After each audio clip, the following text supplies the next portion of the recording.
फिर इसके बाद स्टैंडर्ड भी लेंगे, ठीक है। तो इससे क्या होगा कि आप सब लोगों का दोनों चीज़ डिवाइस हो जाएगा। 10² A बिल्कुल सही। अब देखिए मैक्सिमम बार एग्जाम में क्वेश्चन यही पूछा है, लेकिन एक बार एग्जाम में क्वेश्चन आया था 1 - sec²A, इसका क्या होगा आंसर?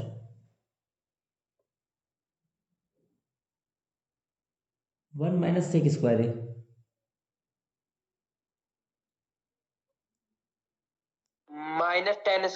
-10²A। तो एग्जाम में ये जरूर देख लीजिएगा कि पहले कौन है आगे, ठीक है, क्योंकि ऑप्शन में आपको पहला ऑप्शन 10² A ही दिखेगा। तो दोनों आप ध्यान रखिएगा, sec²A -1 होगा तो 10², लेकिन अगर इसका उल्टा दे दिया तो हो जाएगा माइनस में 10², ठीक है। एग्जाम में भी दीजिएगा कि क्वेश्चन क्या पूछ रहा है, 1 - cos² पूछ रहा है कि cos² -1 पूछ रहा है, ठीक है। तो उसी अकॉर्डिंग आंसर देना है। फॉर्मूला बस 3 ही इसमें याद रखना है। एक तो हम बताएं कि sin² थीटा प्लस cos² = 1। दूसरा था sec² माइनस -10²। और तीसरा था cos² theta minus cot² theta = 1, ठीक है। सब 1 के बराबर होता है। इसको याद रखने के लिए SC वाले में प्लस, ST वाले में माइनस और CC वाले में भी माइनस, तो ये पेयरिंग बनता है। एक पेयर था इसका रेसिप्रोकल वाला, मतलब उल्टा वाला, कि साइन का उल्टा होता है कॉसेक, तो इन दोनों को मल्टीप्लाई करेंगे तो 1 आएगा। फिर कॉस का उल्टा होता है सेक, तो इन दोनों को मल्टीप्लाई करेंगे तो 1 आएगा। और एक होता है 10 का उल्टा कॉट। तो इन तीनों का जो आंसर होता है वो 1 के बराबर होता है ना, और इन सब का भी 1 के बराबर है, ठीक है। नेक्स्ट बढ़ते हैं। ये तो A नंबर के लिए हम बताए पूरा। अब आते हैं B नंबर। B में था 1 - sin² 60° अपॉन cos 60°। इसका वैल्यू बताना है, बताइए क्या होगा।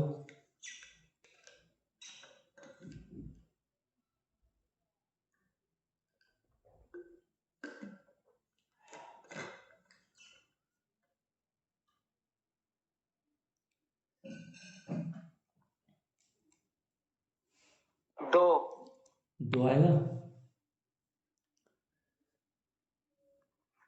और कोई ट्राई करना चाहेंगे? सर 1/2 आएगा, 1/2 2 नहीं आएगा। अच्छा,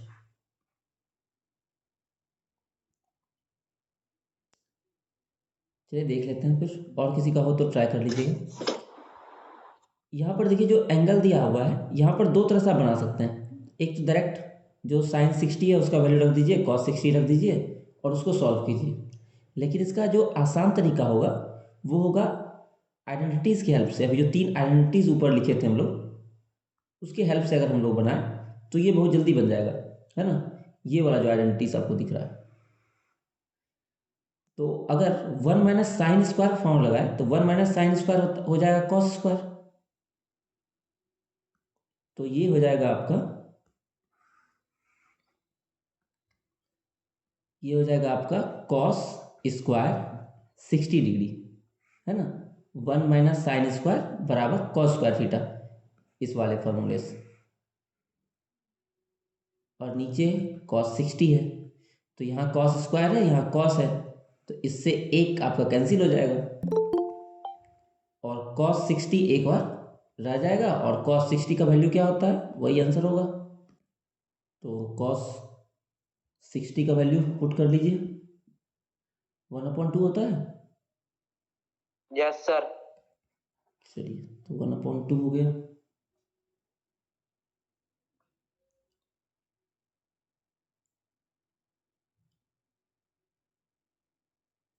नेक्स्ट बढ़ते हैं आगे। अगला क्वेश्चन दिया हुआ है कि एक इस तरह से आपको बहुपद बनाना है जिसके शून्यकों का योग दिया हुआ है, ठीक है। इस पर बेस्ड एक क्वेश्चन तो एग्जाम में रहेगा ही, है ना। दो तरह से इसमें क्वेश्चन आता है। अभी हम दोनों तरह का आपको करवा देंगे। शून्यकों का योग दिया हुआ है 1/4 और शून्यकों का गुणनफल दिया हुआ है -1। ठीक है, निकालना है आपको बहुपद, द्विघात बहुपद पूछ रहा है क्या होगा। तो सर फॉर्मूला लगेगा इसमें। हाँ, कौन सा फॉर्मूला रहेगा? X square minus alpha plus beta x plus alpha beta equal to में 0। X square minus alpha plus beta x plus alpha beta equal to में 0 फिर इंटू एक्स और अल्फा बीटा।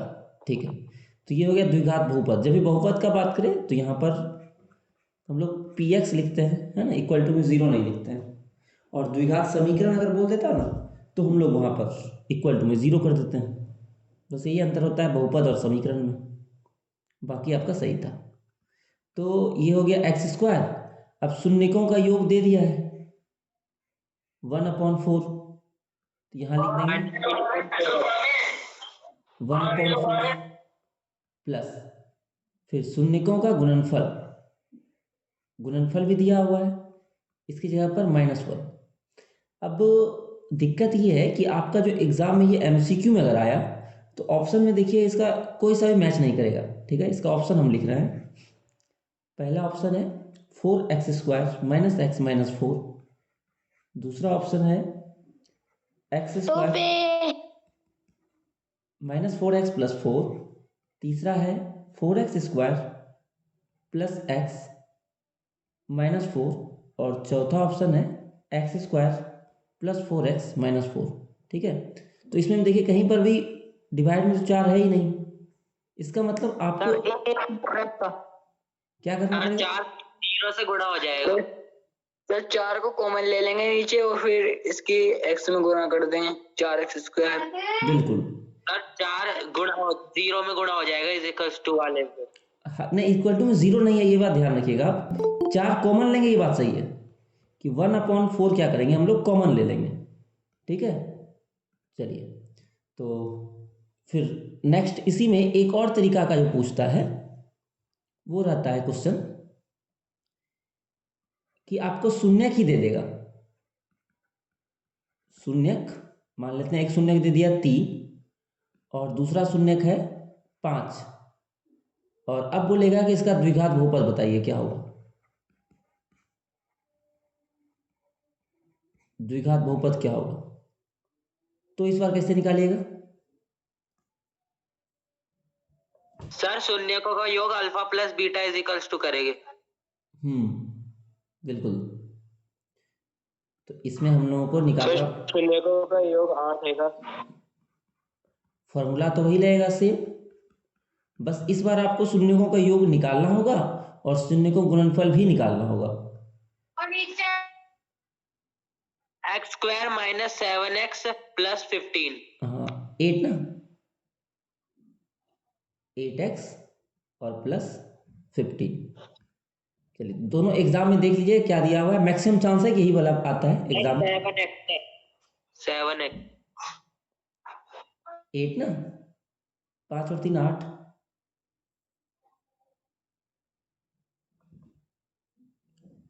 एग्जाम में ये वाला ज्यादा आता है ना, ये कम आता है। इसमें किसी को कोई प्रॉब्लम है? No sir. नेक्स्ट क्वेश्चन, ये है आपका, दो इक्वेशन आपके पास गिवन है, x plus y is equal to 3 और 3x plus p y is equal to 9। और ये दिया हुआ है कि इसका इन दोनों का जो युग्म है वो अद्वितीय हल है, अद्वितीय हल है। तो p का मान आपको बताना है, p क्या होगा? 3 sir p equals to not 3। हाँ, तो जैसे ही बोल दिया इसका कोई सा भी हल नहीं है तो कंडीशन क्या होता है, क्या शर्त होता है? a1 upon b2 hmm, not equals to b1 upon b2। बहुत अच्छा। तो A1 अपॉन A2 और B1 अपॉन B2 दोनों इक्वल नहीं होता है, तो यहाँ पर A1 की जगह पर है 1 और A2 की जगह पर है 3 और ये इक्वल नहीं होगा, फिर यहाँ पर 1 और यहाँ पर है P। जो x में गुना होता है वो A होता है, A1 होता है ना, फिर नीचे इसमें A2, उसी तरह से B1 B2। तो इसको एक बार रेसिप्रोकल करेंगे, इसका उल्टा करेंगे तो इधर भी उल्टा हो जाएगा, तो P नॉट इक्वल टू 3 इसका आंसर हो जाएगा। ठीक है,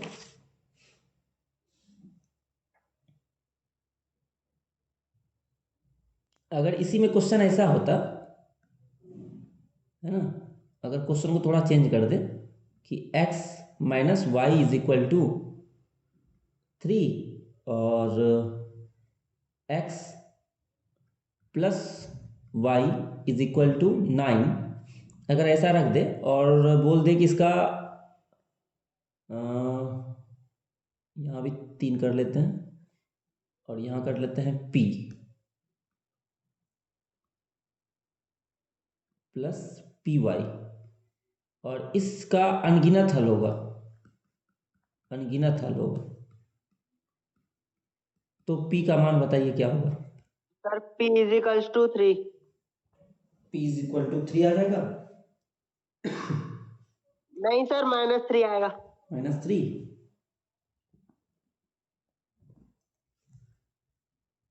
चलिए देख लेते हैं, कंडीशन पहले बताइए कोई। 9 आएगा, 9 इसका 9 कंडीशन आएगा। 9 आएगा, कंडीशन क्या होता है पहले ये बताइए। A1 upon A2 not equals to B1 upon B2 equals to C1 upon C2। हाँ ध्यान रखिएगा, जब अनगिनत हल का बात करें तो अनगिनत हल का मतलब होता है कि आपके पास जो दो इक्वेशन दिया हुआ है ना, दो समीकरण, दोनों का दोनों सेम ही है, तब तो उसका अनगिनत हल हो रहा है। तो सेम है मतलब कि सब इक्वल हो जाएगा उसमें, तो सारा इक्वल कर लिए। अब A1 की जगह फिर से 1 है, ये 3 है, B1 की जगह पर -1 है, उसका साइन चिन्ह के साथ लिखना है, और ये हो गया P और इधर हो गया 3/9। अब या तो स्टार्टिंग का 2 आप ले सकते हैं, इसको इक्वल कर लीजिए, या आप लास्ट का 2 को भी इक्वल कर सकते हैं, है ना। तो आसान पड़ेगा हमको स्टार्टिंग का 2, तो इन दोनों को ले लेते हैं। Therefore 1/3 is equal to -1/p, तो फिर से पलटेगा, तो p का माइनस p का वैल्यू हो जाएगा 3, तो p का वैल्यू हो गया -3। ठीक है,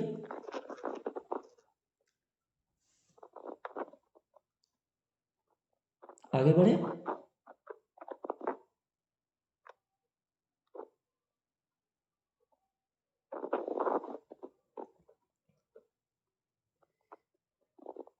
नेक्स्ट क्वेश्चन आपका था इससे द्विघात बहुपद से आपके पास एक द्विघात समीकरण दिया हुआ है 2x² plus kx plus 2 is equal to 0, और ये भी बताया गया है कि मूल जो है वो बराबर है, मूल बराबर है, तो k का मान क्या होगा, k का मान क्या होगा। आप एकदम लिख के ले लीजिए कि या तो ये क्वेश्चन या ये, इन दोनों में से कोई एक एग्जाम में आपका आएगा ही आएगा, और हो सकता है कि दोनों आ जाए, कोई एक आ जाए 1 नंबर के लिए, दूसरा आ जाए 2 नंबर के लिए। सर प्लस का 4 और माइनस का 4। प्लस का 4 माइनस का 4 दो वैल्यू आएगा। चलिए देख लेते हैं। Yes sir. तो अगर मूल बराबर होगा तो क्या कंडीशन होता है मूल बराबर होने पर। D बराबर 0। d बराबर 0 होता है, बिल्कुल। जैसे ही मूल बराबर होगा तो d बराबर हो जाएगा 0, और d का फॉर्मूला क्या होता है। b² - 4ac, तो ये हो गया 0।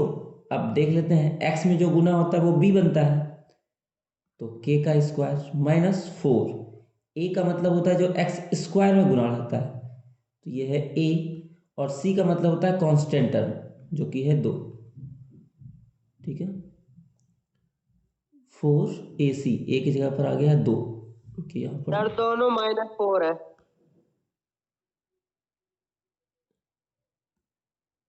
ए की जगह पर है 2 और सी की जगह पर भी है 2 बराबर 0। तो इसको सॉल्व कर लें। के स्क्वायर बराबर ये उस साइड जाएगा तो मल्टीप्लाई होके हो जाएगा प्लस में 16 और के का वैल्यू क्या आ जाएगा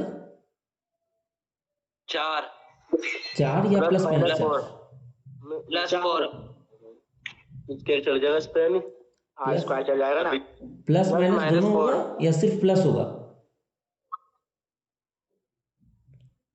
sir plus minus 4 plus minus 4। ध्यान दीजिए एग्जाम में कि यहाँ प्लस माइनस दोनों होगा। देखिए ऐसा क्यों होता है वो आपको हम दिखाते हैं। जैसे कि के स्क्वायर बराबर 16 आया है ना, के स्क्वायर माइनस 16 इसको ऐसा लिख सकते हैं हम लोग और ये फर्दर लिखाएगा के स्क्वायर माइनस 4 का स्क्वायर। अब देखिए ए स्क्वायर माइनस बी स्क्वायर हो गया तो उसके फार्मूले से एक बार के प्लस 4 और के माइनस 4 बराबर 0। अब पहले वाले से के का वैल्यू निकालिएगा तो यहाँ से के का वैल्यू आ जाएगा -4 और इससे के का वैल्यू निकालिएगा तो आंसर आएगा +4 है ना। तो जब भी आपको इस तरह से मिले है ना के स्क्वायर बराबर समथिंग या एक्स स्क्वायर बराबर समथिंग तो हमेशा आपके पास दो वैल्यू आएगा, एक प्लस में एक माइनस में।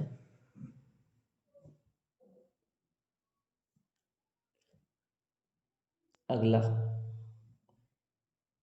इसमें या तो ये क्वेश्चन आ सकता है या दूसरा क्वेश्चन इसकी प्रकृति बताने के लिए भी आ सकता है कि कोई सा भी क्वेश्चन आपके पास रहेगा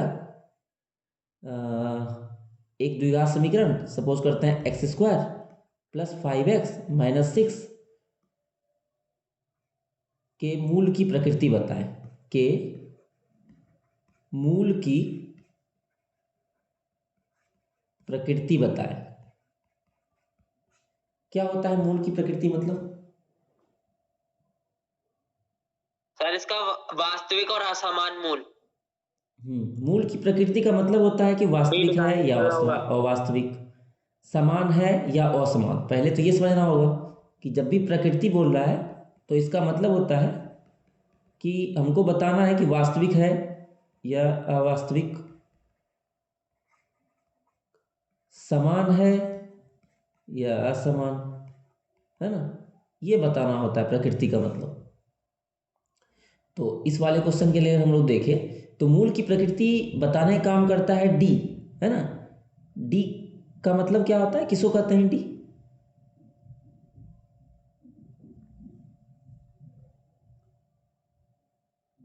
डी किसको कहते हैं?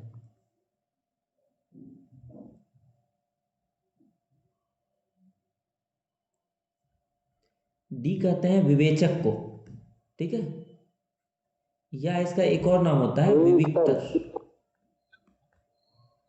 ना, विवेचक या विविक्तर, इंग्लिश में डिस्क्रिमिनांट।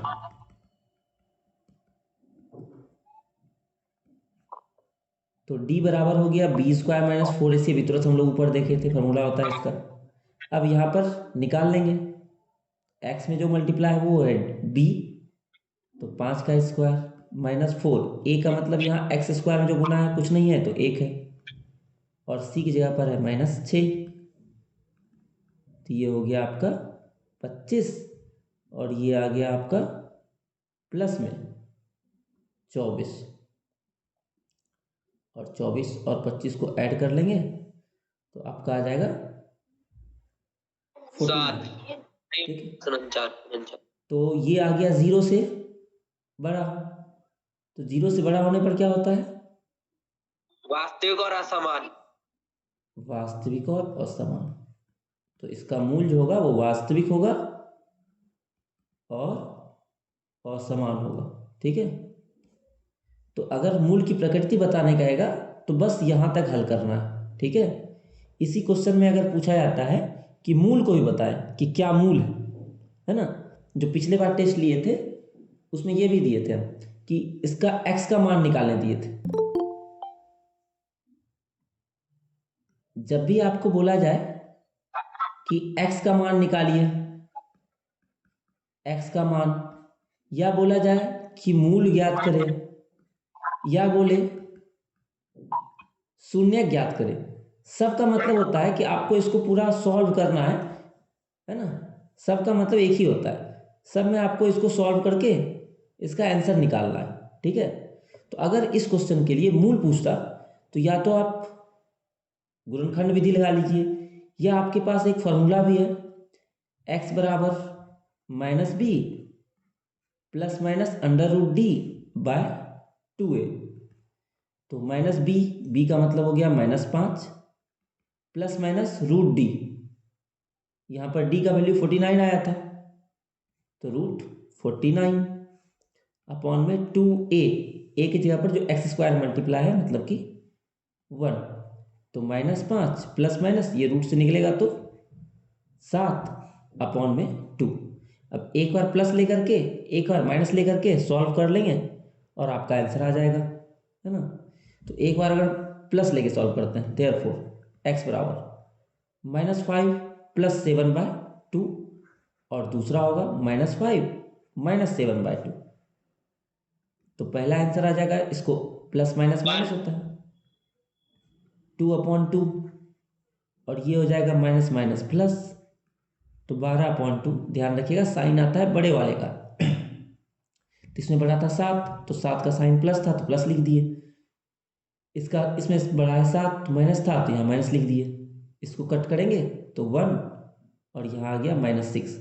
तो मेरा जो रूट आया, यहाँ से भी आप देख पा रहे होंगे कि रूट क्या है, एक तो वास्तविक है ना, और दूसरा असमान।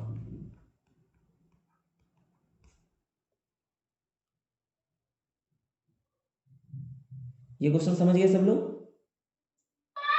Yes sir. ठीक। फिर अगला क्वेश्चन था आपका रियल नंबर से।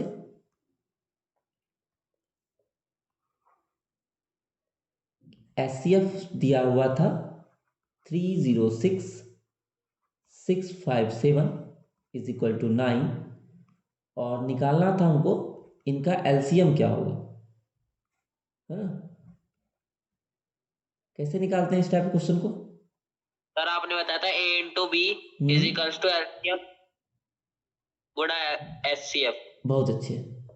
देखिए यहाँ अगर आप डायरेक्ट जाते हैं कि इसका एलसीएम निकाल लें, इससे कोई मतलब नहीं रखिए, तो आपको बहुत टाइम लग जाएगा इसको ब्रेक करने में, इसको ब्रेक करने में। लेकिन अभी जो फॉर्मूला आप बताए बिल्कुल सही था कि 2 नंबर का एचसीएफ और 2 नंबर का एलसीएम को अगर मल्टीप्लाई करते हैं, वो आता है प्रोडक्ट ऑफ नंबर, मतलब जो मेरा पहला नंबर है और जो दूसरा नंबर है उन दोनों का प्रोडक्ट हो जाएगा।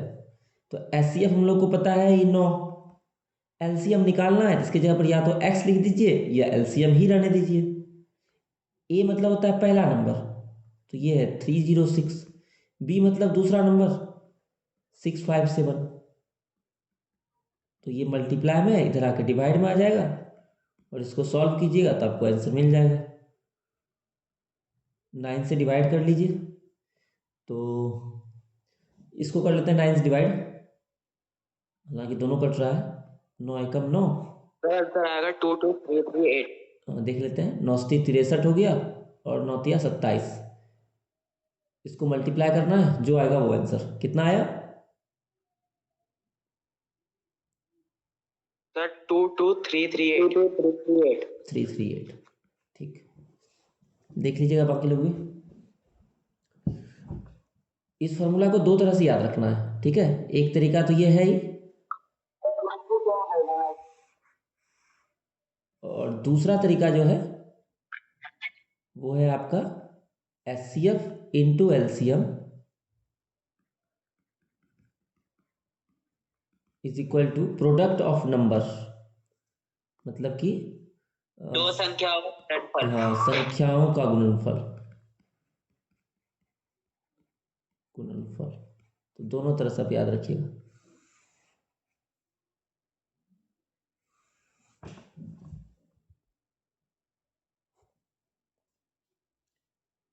इसके बाद अगला था आपको क्वेश्चन द्विघात समीकरण से था कि एक द्विघात बहुपद का क्वेश्चन है कि द्विघात बहुपद बनाओ जिसका शून्यक जो है, शून्यक दिया हुआ है, शून्यक बोले या x का मान बोले, मूल बोले, सबका मतलब बता चुके हैं, एक ही होता है। तो शून्यक, एक शून्यक दिया हुआ है, ठीक है, और शून्यक का योग दिया हुआ है, शून्यक का योग दिया हुआ है 6, ठीक है। तो हमको बनाना है द्विघात बहुपद। ये कैसे बनाएंगे?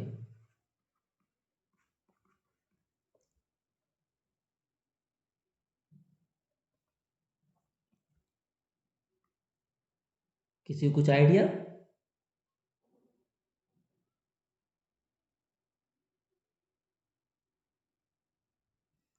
देखिए, शून्यक द्विघात बहुपद है तो ऑब्वियस है दो शून्यक रहा होगा, एक अल्फा दूसरा बीटा। तो द्विघात बहुपद बनाने के लिए फॉर्मूला होता है x square minus alpha plus beta into x plus alpha beta. तो हमको अल्फा प्लस बीटा चाहिए और अल्फा इंटू बीटा चाहिए। तो यहाँ शून्यकों का योग दे दिया है ना। ये जो है 6, ये है आपका अल्फा प्लस बीटा, और ये बता रहा है शून्यक है। शून्यक है मतलब या तो अल्फा का वैल्यू है या बीटा का वैल्यू है। तो दूसरे वाले को हम लोग को पता करना होगा कि जो बीटा है वो क्या होगा। अगर इसको अल्फा मान लेंगे आप तो बीटा कैसे निकलेगा?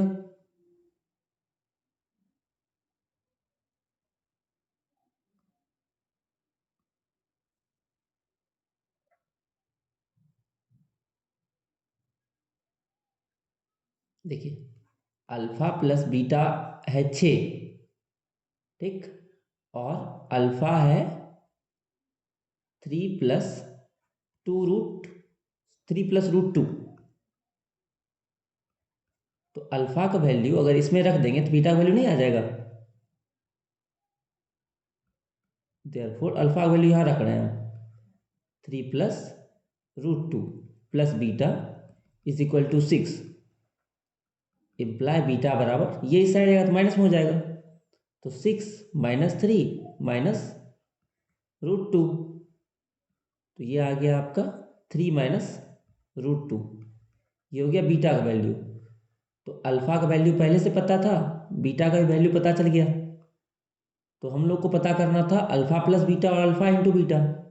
अल्फा प्लस बीटा ऑलरेडी पता है ही 6, तो एक्स स्क्वायर माइनस 6x यहाँ तक पहुँच चुके हैं। अल्फा इंटू बीटा निकालना है, तो अल्फा और बीटा को मल्टीप्लाई कर लेंगे।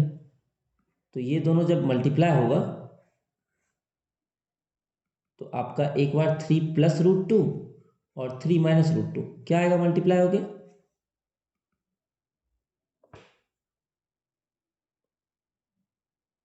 18 - 6√2। 18 - 6√2। देखिए, ये है आपका a + b और a - b इस फॉर्मूले पर है ना। क्योंकि एक बार प्लस हुआ है एक बार माइनस हुआ है और बीच में गुना का भी साइन है ना। कुछ नहीं है इसका मतलब गुना साइन होता है। तो इसमें रहता है a² और माइनस b का स्क्वायर।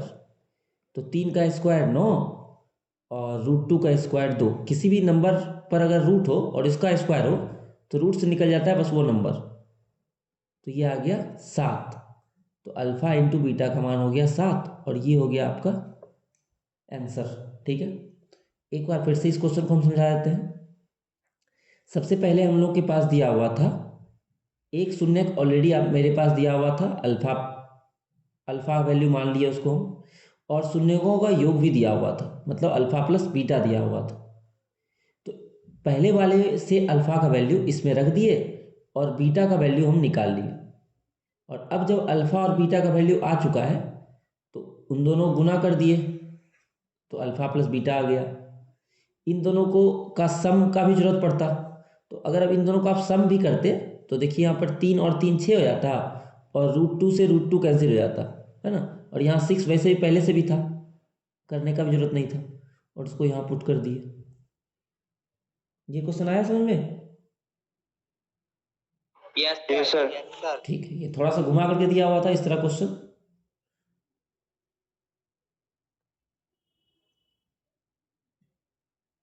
फिर अगला क्वेश्चन तो बहुत आसान था, तो आप लोग बता ही देंगे। एक नंबर था p जो कि था x⁴ y⁵ और z। दूसरा नंबर है q, ये दिया हुआ है आपका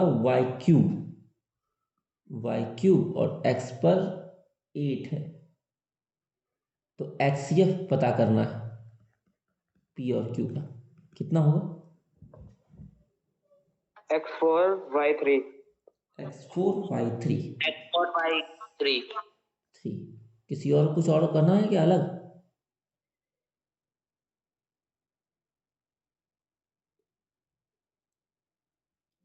तो अब दोनों का सही है बिल्कुल। जब भी हम लोग एचसीएफ लेते हैं तो इसमें देखते हैं कि दोनों में क्या कॉमन है। जो दोनों में उभयनिष्ठ होता है वही आंसर हम लोग लेते हैं। तो पहली बात तो जेड इसमें है ही नहीं, तो जेड लेने का कोई विचार ही पैदा नहीं होता है। एक्स इसमें 4 बार है ना, x into x into x into x, और इसमें यही चीज़ 8 बार लिखा होगा। तो हम लोग को लेना होता है मिनिमम जो दोनों में कॉमन होता है। तो एक्स पावर 4 हो गया, और वाई में उसी तरह से देखिएगा कम कौन सा है, तो वाई पावर 3 हो गया। ये हो गया एचसीएफ। इसी में अगर एक्स एलसीएम पूछता तो क्या होता है आंसर?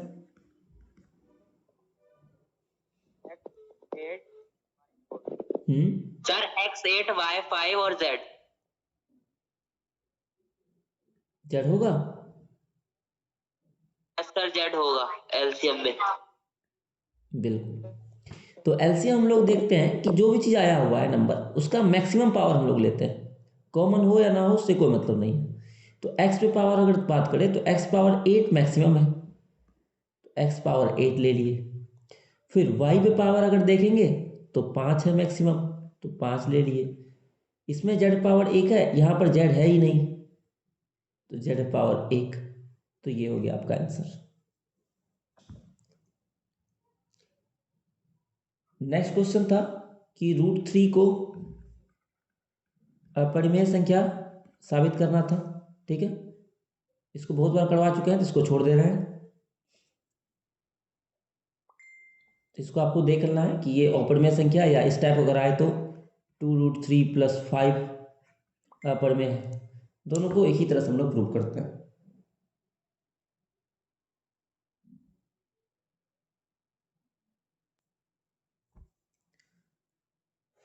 अगला क्वेश्चन तो आप एकदम पूरा आपको याद करके ही जाना है। ठीक है, जो 6 नंबर क्वेश्चन था, चाहे आपका बेसिक हो या Yes, sir. स्टैंडर्ड हो, आधारभूत अनुपातिकता प्रमेय,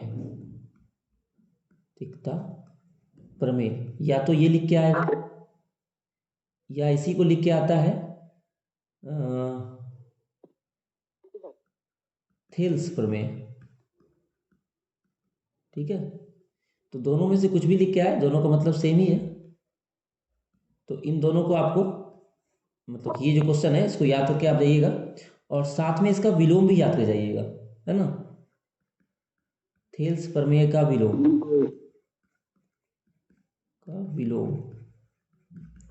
विलोम आने के चांसेस भी हैं, तो विलोम भी देख लीजिएगा। अच्छा, इसके साथ एक सर्कल वाला क्वेश्चन दिया हुआ था कि बाह्य बिंदु से अगर खींचेंगे इस पर स्पर्श रेखा तो उसकी लंबाई क्या होती है? बराबर होती है। बराबर। तो ये थ्योरम भी याद है आप लोगों को? Yes sir. ठीक है, तो ये थ्योरम सब इम्पोर्टेंट थ्योरम है, ये तीनों जरूर देख लीजिएगा, है ना। इस बार तो ये क्वेश्चन आया था, सर्कल वाला भी आया था मेरे ख्याल से प्री बोर्ड में, और थेल्स थ्योरम भी आया था, प्री बोर्ड में दोनों आया था। हालांकि इस वाले क्वेश्चन में एक साथ एक चीज और कुछ ऐड कर दिया था, किसी का लेंथ निकालने के लिए भी, है ना, कुछ और जोड़ के दिया था, सिर्फ इतना नहीं। हाँ सर, पहले कहा था पूरी सिद्ध करो फिर उसका मान बताए। हाँ, फिर उसको बताना भी था, मान भी निकालना था, है ना। तो एक क्वेश्चन उस पर कर लेंगे हम लोग। मान लेते हैं कि ये अपना वृत्त है और बाह्य बिंदु से हम इस पर एक स्पर्श रेखा ड्रॉ किए हुए हैं।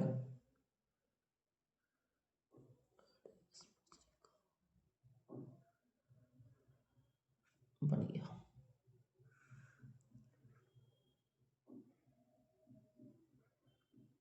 अ, 90 कहाँ बनता है?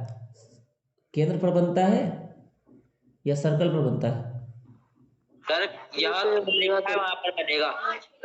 जहां पर यस, क्यू लिखा है। क्यू, बिल्कुल। हमेशा ध्यान रखिएगा कि जहां पर त्रिज्या आसपास रेखा को मिलती है वहीं पर कोण 90 बनता है। ठीक है, अब मान लेते हैं कि दो साइड दे दिया, सपोज करते हैं कि ये दे दिया 25 और ये दे दिया 7, तो पूछेगा कि पी क्यू का लेंथ क्या है। 24 बिल्कुल। तो यहाँ बस ये ध्यान जरूर दे लीजिएगा आप लोग कि जो बड़ा वाला साइड है वो 25 हो, है ना, तभी पेयर काम करेगा 7 24 25।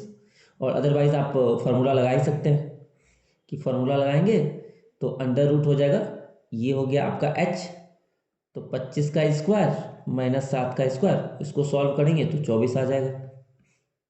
625 माइनस 49, तो ये आ गया 576, तो 24। ठीक है, डायरेक्टली भी आप लोग पहुंच गए हैं 24 पर। और इसी क्वेश्चन में अगर थोड़ा सा ट्रिगोनोमेट्री लगा देता है तो ये थोड़ा सा और हार्ड हो जाता है। सर्कल है, ये सेंटर है और टेंजेंट सही नहीं बना,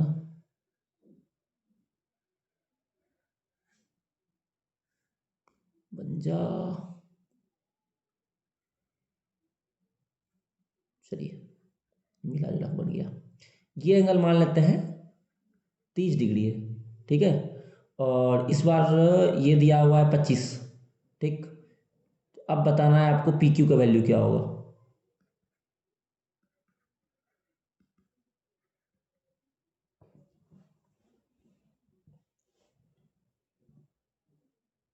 पी क्यू बताइए क्या होगा।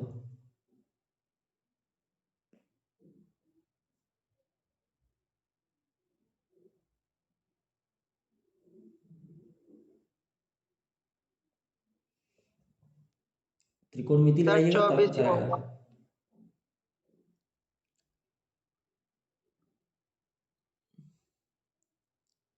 क्या बोले, बताइए फिर से। 24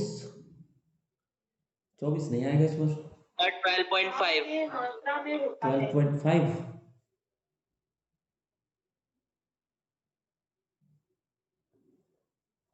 चलिए देख लेते हैं। अब फिर से ये 90 ही होगा, इसमें तो कोई शक है नहीं। अब यहाँ पर 90 के हिसाब से ये बन जाएगा आपका कर्ण H। ठीक है, और ये जो है इस एंगल में जो सटा हुआ साइड होता है, जो संलग्न भुजा होता है, उसको हम लोग बोलते हैं बेस, है ना। तो ये आपका हो गया परपेंडिकुलर।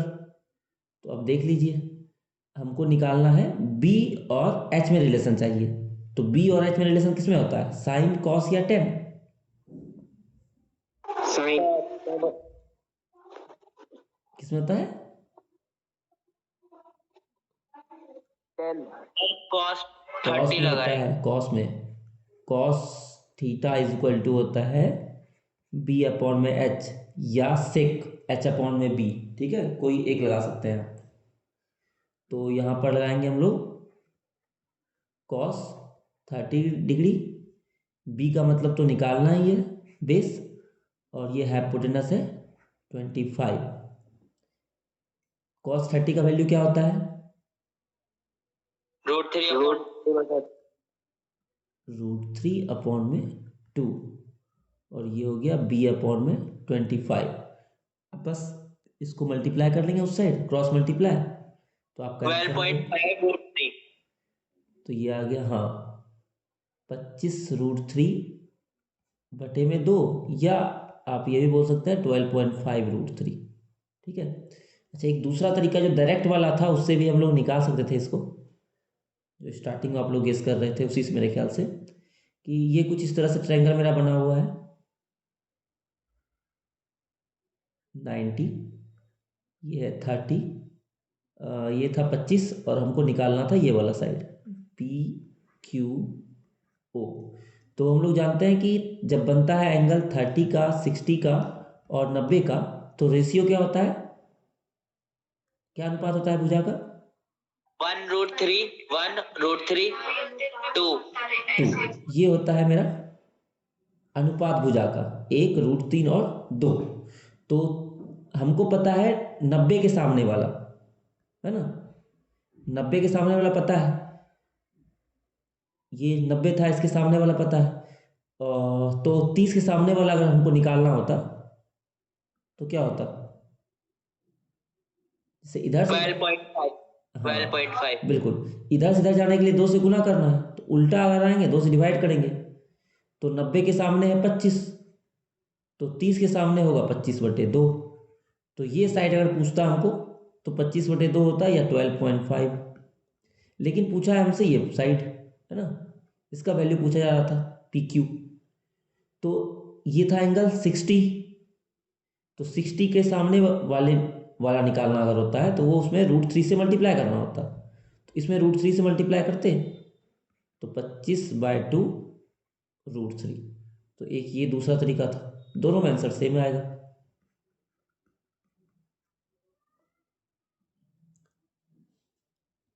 नेक्स्ट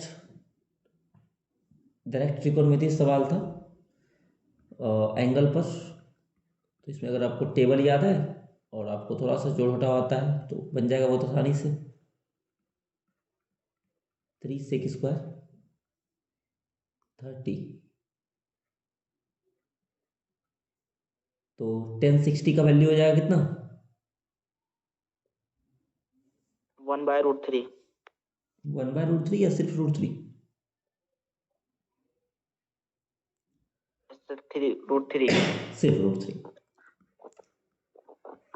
1030 पर 1/√3 होता है, तो इसका स्क्वायर है तो यहाँ भी कर दिए स्क्वायर, +4 cos 45 का वैल्यू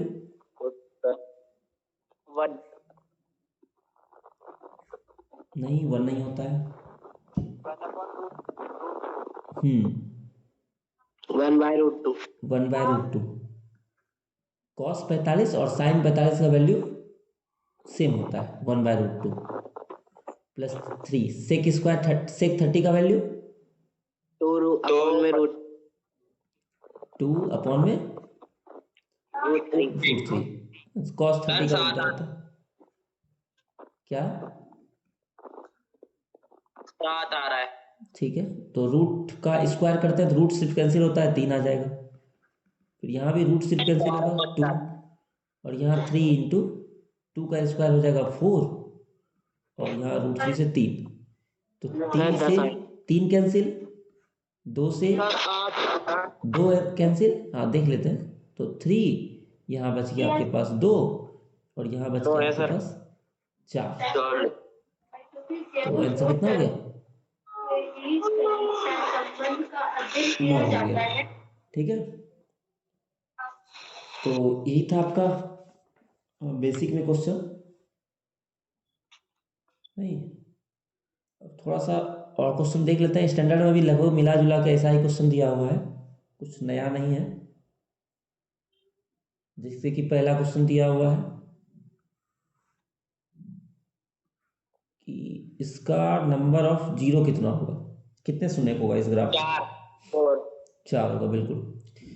एक्स एक्सिस को आपको देखना है कितने बार काट रहा है, तो 1 2 3 और 4, तो 4 बार कट किया तो 4 शून्य। वाई वाले को बिल्कुल नहीं गिनना है ना। अगर मान लेते हैं क्वेश्चन इस तरह से दिया रहता इसके कितने शून्य हैं, तो कितना होता है आंसर 0 शून्य, इसका 0 शून्य, चूंकि एक्स को ये टच नहीं कर रहा है। जब तक एक्स एक्सिस को नहीं टच करेगा इस वाले लाइन को, तब तक एक भी नहीं होगा, वाई लाइन कितना भी टच करे। फिर दूसरा क्वेश्चन तो ये था आपका कि शून्यकों का योग दिया हुआ था -8 और शून्यकों गुणनफल दिया हुआ था 12। तो इसमें पूछा है द्विघात समीकरण क्या बनेगा, क्या होगा आंसर जरा बता दीजिए सर। x²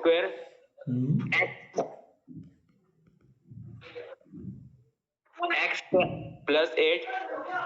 +8 ठीक है, x +12 +12 बिल्कुल सही। तो x² + 8x + 12, फॉर्मूला वही था कि x² minus sum of root शून्यकों का योगफल और प्लस प्रोडक्ट ऑफ रूट शून्यकों का गुणनफल। अच्छा, इसमें जो है k से मल्टीप्लाई किया हुआ था, है ना, तो इसमें चूंकि इस तरह का बहुपद हो सकता है जिसका आंसर ये हो, तो यहाँ पर के से मल्टीप्लाई किया हुआ था, तो ये आपका ऑप्शन हो जाता। जैसे एक क्वेश्चन हम लोग सॉल्व किए भी थे जहाँ पर के जगह पर क्या था, तो 1/4 लिखा हुआ था, है ना, 1/4 कॉमन लिए थे हम लोग, तो वो के प्लेस पर था।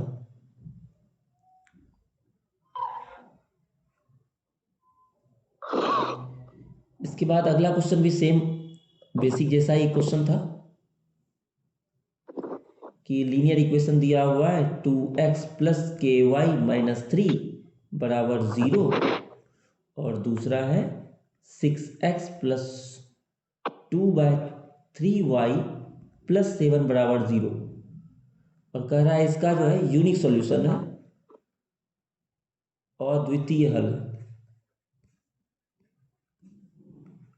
तो के का मान बताना है। तो दोनों में देखिए सब कुछ सेम है क्वेश्चन वगैरह, लेकिन बस इसमें क्या किया है, डाटा थोड़ा सा अलग है और कुछ नहीं। स्टैंडर्ड में क्या होगा बताइए?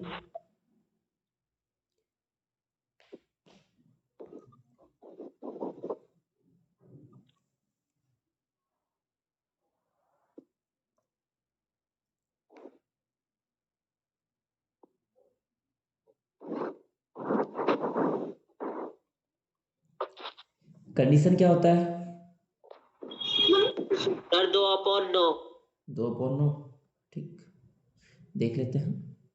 तो इसमें कंडीशन होता है अद्वितीय हल के लिए A1/A2 not is equals to B1/B2। B1/B2।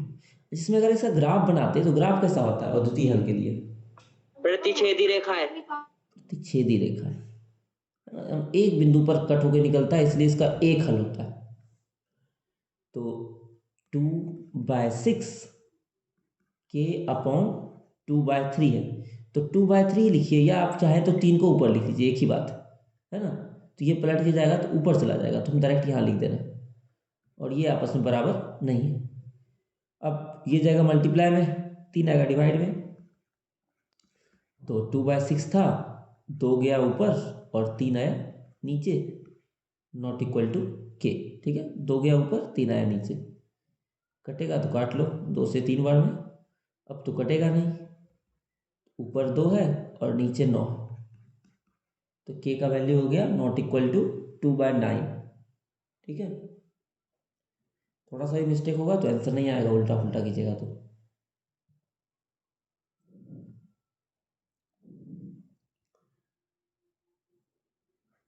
अगला क्वेश्चन दिया हुआ है कि 2x² + px + 4 = 0 है ना। देखिए थोड़ा सा इसको क्वेश्चन को थोड़ा अलग करके बनाया गया है, और इसमें गलती होने के चांसेस भी बहुत ज़्यादा है। इस क्वेश्चन में क्या कह रहा है ये देखिएगा, एक समीकरण आपके पास दिया हुआ है, द्विघात समीकरण, और इसका कह रहा है एक मूल 2 है, का एक मूल 2 है, तो दूसरा मूल ज्ञात करें, दूसरा मूल ज्ञात करें। तो इसमें बहुत लोगों को गलती आता है, क्योंकि जल्दी होता क्या है कि जल्दी जल्दी हम लोग क्या करते हैं कि एक मूल 2 है, यहाँ पुट करते हैं, जो वैल्यू पी का आता है बोल देते हैं वही आंसर, लेकिन वहाँ पर आंसर नहीं होता है इस क्वेश्चन का। इस क्वेश्चन को थोड़ा अलग करके बनाया गया है, और एक स्टेप इसमें और एक्स्ट्रा होगा। हाँ, अब बताइए क्या बोल रहे थे, आंसर कितना आएगा?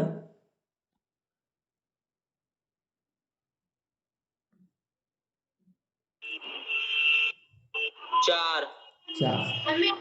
तो इसका एक मूल 2 दिया हुआ है, तो सबसे पहले क्या करना होगा आपको, इसमें पी का वैल्यू निकालना होगा, है ना। और जब पी का वैल्यू निकल जाएगा तब आप दूसरा वैल्यू उसका निकाल सकते हैं।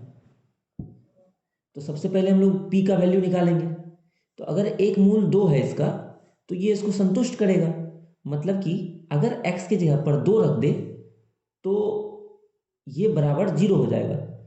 तो 2 गुना 2 का स्क्वायर प्लस p गुना 2 + 4 बराबर 0 होगा। अब यहाँ से p का वैल्यू निकाल लो, ये हो गया 2 गुना 2 4, और 2 नहीं 8 हो जाएगा, और 8 में फिर 4 जोड़ेंगे तो 12 हो जाएगा, और ये 2p हो जाएगा। तो यहाँ से 2p का वैल्यू हो गया कितना,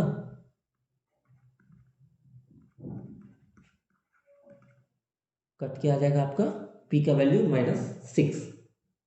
ठीक है, तो ये हो गया आपका पी का वैल्यू।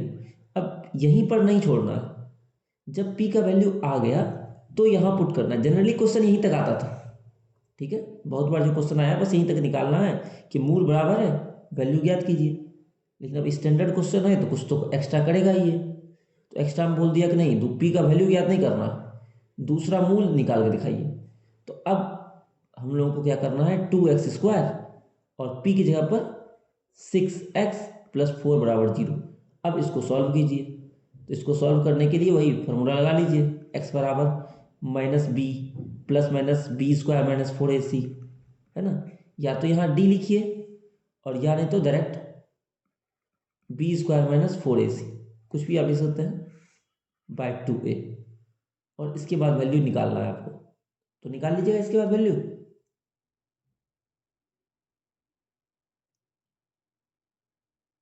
निकल जाएगा या बता दें?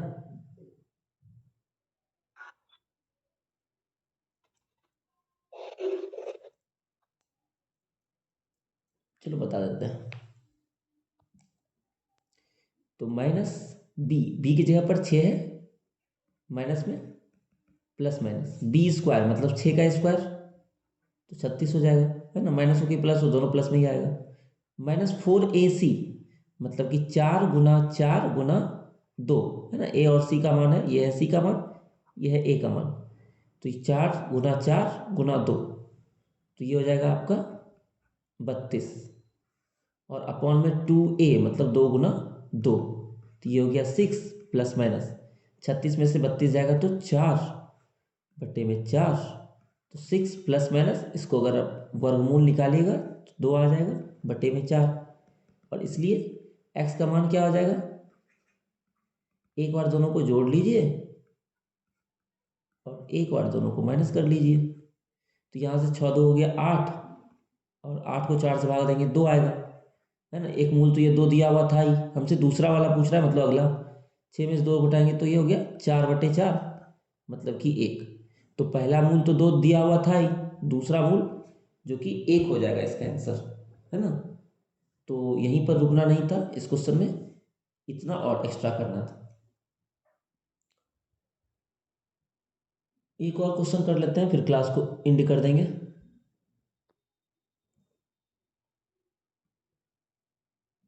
या आप लोगों को कुछ क्वेश्चन एक्स्ट्रा पूछना है तो पूछ सकते हैं।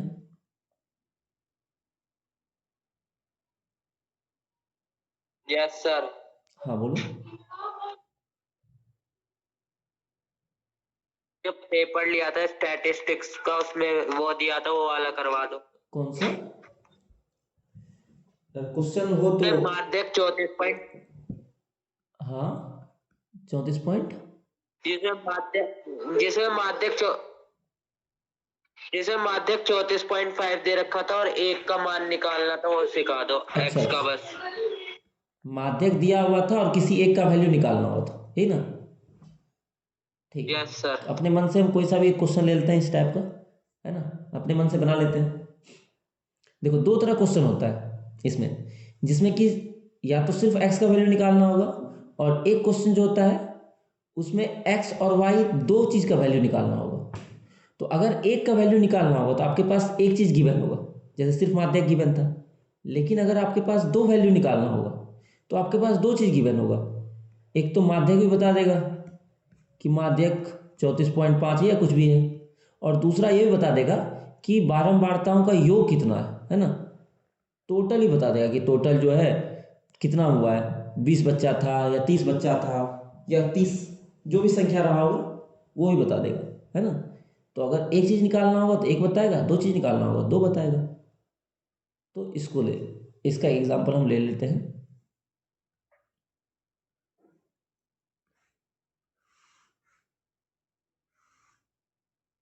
तो एक टेबल बनाते हैं, 20 से 30, 30 से 40, 40 से 50, 50 से 60।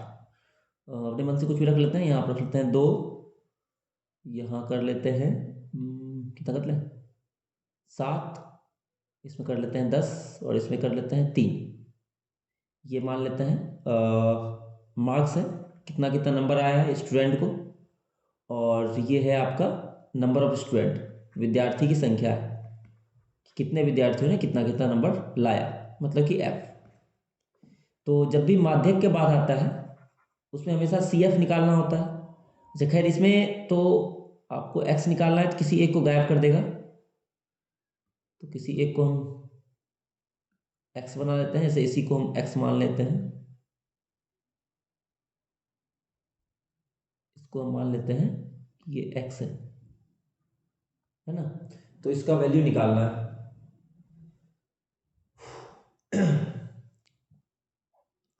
तो इसके लिए अगर क्वेश्चन होता तो ज़्यादा बढ़िया होता, क्योंकि इसमें प्रॉब्लम भी हो सकता है अपने मन से क्वेश्चन बनाने में माध्यक वाला, कि माध्यक उसी के बीच में आना चाहिए। चलिए मान लेते हैं कि माध्यक यही है मेरा 34.5, ठीक है, यही माध्यक है। तो सबसे पहले तो सी एफ निकालना होगा आपको, तो सी एफ निकालेंगे। इतना चीज आपके पास गिवन है ना, ये पूरा दिया हुआ है और माध्यक दिया हुआ है। तो सी एफ में पहले 2 लिखाएगा, फिर इसको ऐड करके लिखेंगे 2 + x, 2 + x, हाँ फिर ऐड करके 12 + x, 12 + x, और फिर ऐड करके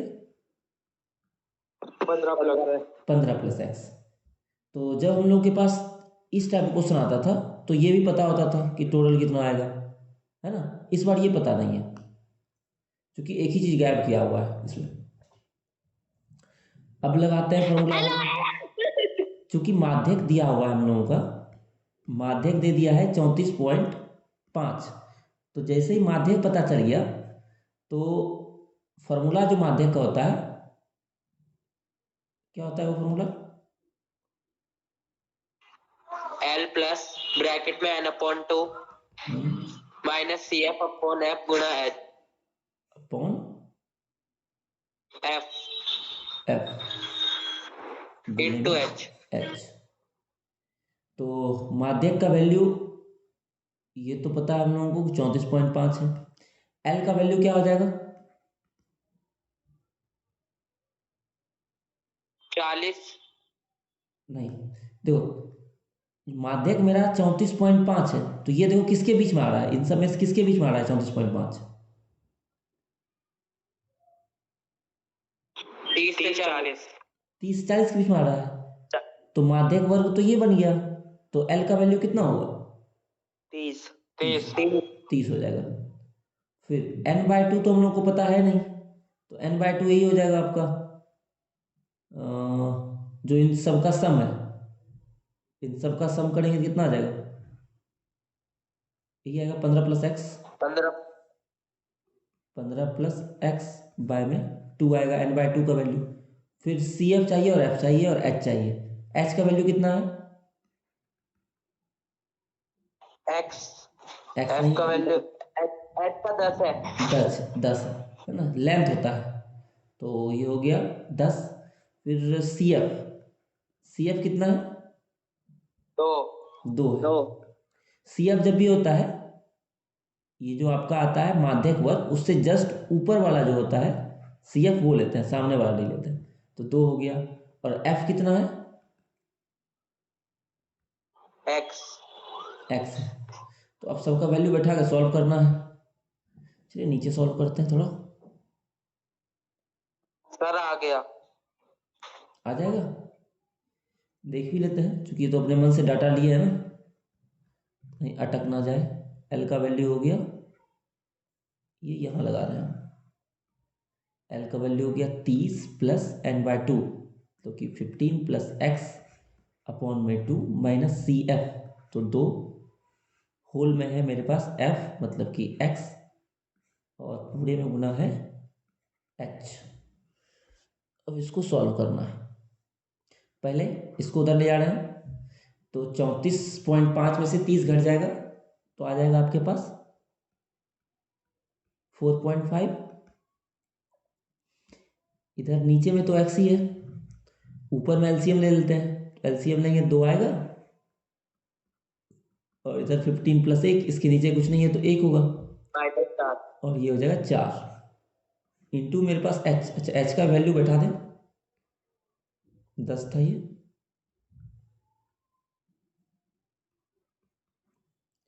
इंटू में 10, तो 4.5, ये 10 इधर इंटू में, इसको भी इधर लेते आते हैं, डिवाइड में आ जाएगा, और इधर मेरे पास बच गया 15 में से 4 जाएगा तो 11 प्लस एक्स अपॉन में 2, और यहाँ नीचे में जो x है वो इसके साथ आ जाएगा, है ना, क्योंकि ये नीचे कुछ नहीं है तो x बटे 1 होगा, तो x बटे 1 जब पलटेगा तो 1/x आ जाएगा, तो ये इसके साथ आ गया। आप क्रॉस मल्टीप्लाई कर लो और आंसर आ जाएगा, तो ये वाला इधर गुना हो जाएगा और ये वाला इधर इधर हो जाएगा आपका 4.2 का 2 गुना, तो 9.0 हो जाएगा, मतलब कि 9x, और इधर हो गया 110 प्लस 10x, तो इसको इधर लाते हैं, इसको इधर ले जाएंगे, तो ये हो जाएगा आपके पास x, और इधर आ गया माइनस में 110, ठीक है। तो थोड़ा अजीबोगरीब आंसर आया है, तो परफेक्ट आंसर रहेगा तो आंसर भी आपका परफेक्ट आ जाएगा, है ना, बनेगा इसी तरह से, समझ गए? Yes sir. ठीक है। जनरली चांस इसमें कि 2 वाला आता है, एक्स और वाई दोनों वाला, लेकिन फिर भी आप एक वाला भी तो करना है ही, कम मार्क्स आएगा तो सिंपल एक वाला आएगा, और ज़्यादा मार्क्स वाला आएगा 4 या 5 तो एक्स वाई दोनों करके आएगा। जो सर आपने पेपर में दिया था उसमें मैंने जो माध्यक वर्ग दे रखा था 40 मांग लिया था, इसलिए गलत हो गया था। माध्यक वर्ग में बस देखना है किसके बीच में आया हुआ है, जिसके बीच बीच में आता है उसके अकॉर्डिंग लेना होता है, क्योंकि मैंने बड़ा नंबर देख के मार्क किया था ना, बड़ा नंबर से। अच्छा चलिए कोई बात नहीं, जितना गलती करना है सब यहीं सीखना है गलती से, एग्ज़ाम में अच्छा लिखना है और अच्छा मार्क्स लेके आना है, तो यहीं पर एंड कर रहे हैं अब।